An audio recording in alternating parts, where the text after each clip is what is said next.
¿Cómo sigue la guerra? Ahora es un poco indescifrable en el sentido de que estamos enfrente a un conflicto que vuelve a traer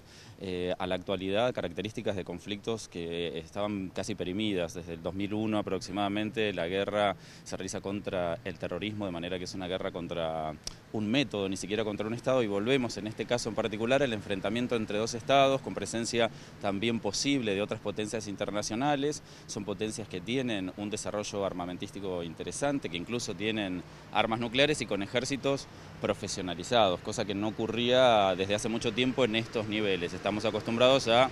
un estilo de conflicto vinculado más a ir contra un método, una guerra totalmente asimétrica, y la verdad que quienes nos dedicamos a este tipo de temáticas estamos muy a la expectativa de cómo se va a desarrollar. Por otro lado, en cuanto a lo que me preguntaban recién de la presencia de Estados Unidos y la OTAN y demás, básicamente el conflicto en Ucrania con Rusia resucita, por decirlo de alguna manera, a partir de la asunción de Biden a la presidencia de los Estados Unidos. No estamos frente a una nueva guerra, eso por ahí tiene que quedar bien en claro, sino que ha aumentado la escalada de violencia en esta guerra que comenzó aproximadamente en el 2013-2014 y que ahora sí ya tiene un enfrentamiento, conflicto básicamente bélico, en donde ya hay invasión y demás. Estados ¿No lo Unidos... consideras una guerra esto todavía? Sí, no, esto es una guerra, digo, la guerra tiene distintas formas, ¿no es cierto? Por ahí la gente piensa que, bueno, Ucrania está en guerra con Rusia a partir de ahora. No, la guerra viene desde el año 2013, ya lleva más de 17.000 muertos, sobre todo muchos muertos civiles en la zona del este de Ucrania por el levantamiento de, bueno, un sector, toda la zona del este de Ucrania es una zona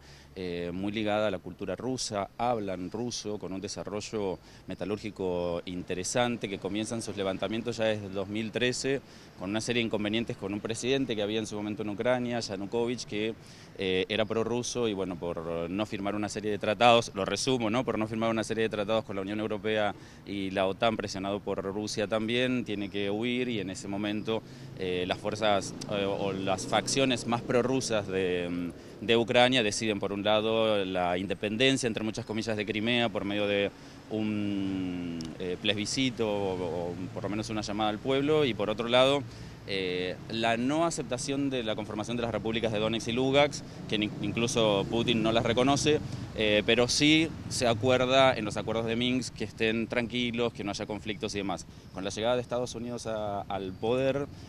internacional, bueno, comienza otra vez el reflote de la presencia de Occidente en la zona de Eurasia para que no se genere ningún tipo de eje, que puede ser el eje Moscú-Pekín o el eje que más preocupa en la actualidad, que es Rusia-Alemania. Ese es el que más preocupa en la actualidad. En la actualidad yo creo que los puntos centrales tienen que ver con con el deseo de Putin y de Rusia de que su zona propia de su país y de su zona de influencia tenga seguridad, que es lo que ve que él no tiene, y el avance de la OTAN junto con Estados Unidos sobre esas zonas para poder cercar de alguna manera a Rusia.